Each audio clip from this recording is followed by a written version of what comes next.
Nightmare on Elm Street, because Michael Bay could do anything he wants in the world. He has more money than God. And he wants to put some of that money into Nightmare on Elm Street. It's not because he needs any more money. He must love the franchise. He must. And Wes has obviously made peace with it. And everybody here loves Wes, and will tell you that Wes Craven has integrity. And Wes Craven is also a savvy, practical pragmatist and commercial filmmaker.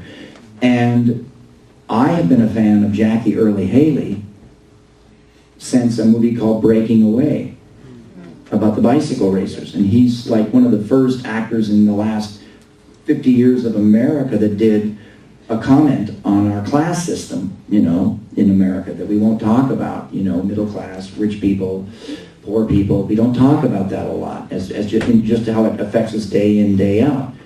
The boy in the new Nightmare on Elm Street is the star of the Sarah Connor Chronicles, and I've been bewitched by him, and I'm very sad that show's canceled. I know nothing about the director, but I have hope for this film, and if it reinvents it for a new generation, so be it. It's part of the way Hollywood has always worked, and when you work in Hollywood, like all of us do, you have to make peace with these kinds of decisions.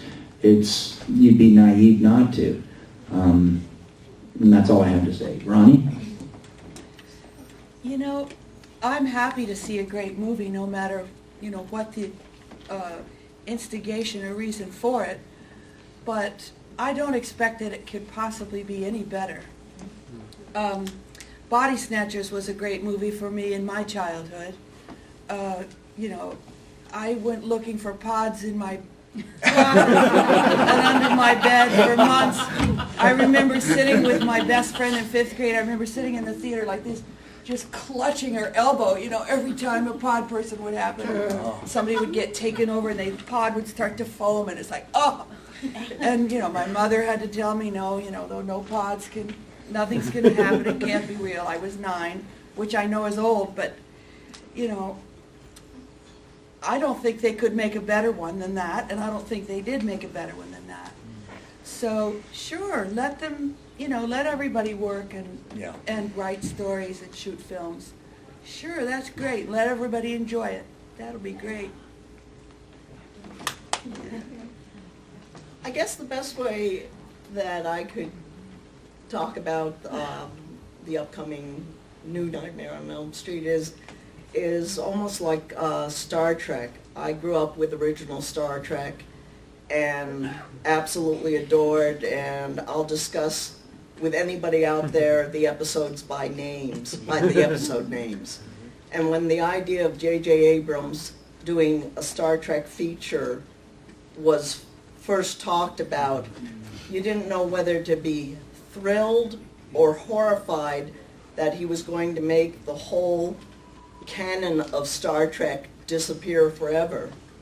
But I'll tell you, I went and saw that movie thinking that I was going to hate it, and I came out of that movie theater just amazed. It was the most amazing movie. So if it is to be made, I wish them luck.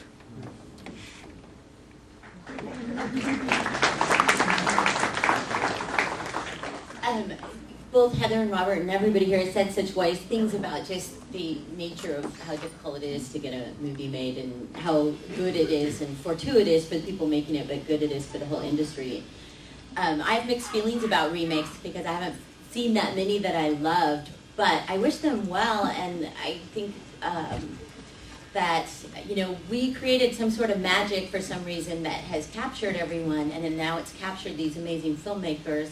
So, you know, on the bright side, I really hope that they take that magic and have a way to sort of funnel that into what they're doing and keep the franchise's integrity so that we all enjoy it as well. And like with Heather, it'd be fun to actually see this story that we're so enmeshed in, but from a perspective that we might actually be surprised. I hadn't thought about that till you said that that's actually like would be selfishly really fantastic for me. I'm glad they're making it for me, so I can have that experience. But yeah, it's like, I just hope that they have these talented people involved. Let them run with it. Let them change it. Let them freshen it up, you know. you guys all saw Watchmen. I mean, Jackie Earle Haley, some of you probably saw Little Children with Kate Winslet. Jackie Earle Haley has some chops. And I hope they don't, I hope they let him just really freely interpret, the Freddy Krueger character. Because that's going to be the fun of it. There's nothing wrong with that. Good stories can be retold. I mean, what we think of as the Brothers Grimm has been so Disney-fied, and it's really some nasty stuff. But it's okay that somebody thought to make it, to soften it. That's probably another valid way of telling that story. Now maybe we should tell all those stories down and dirty. We should probably have the untold truth of Hansel and Gretel now. As a larger overview, I think it's important to also say that there's really only 36 plots for all movies. Exactly. Yeah, I mean, that's and you can, the Twilight Zone, almost every movie made can be traced back to one Twilight Zone, or a combination of Twilight Zone. So it's just a big pot that gets stirred up and you pour it out. It's a little bit of this, it's a little bit of that, and sell popcorn and make people more like people.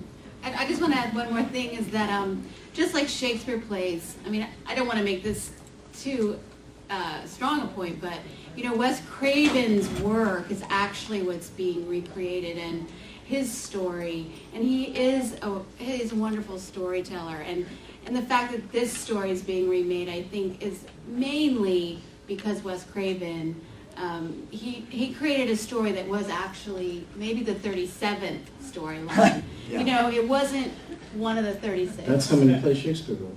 36? 37. 37. Yeah. Well, thank you for...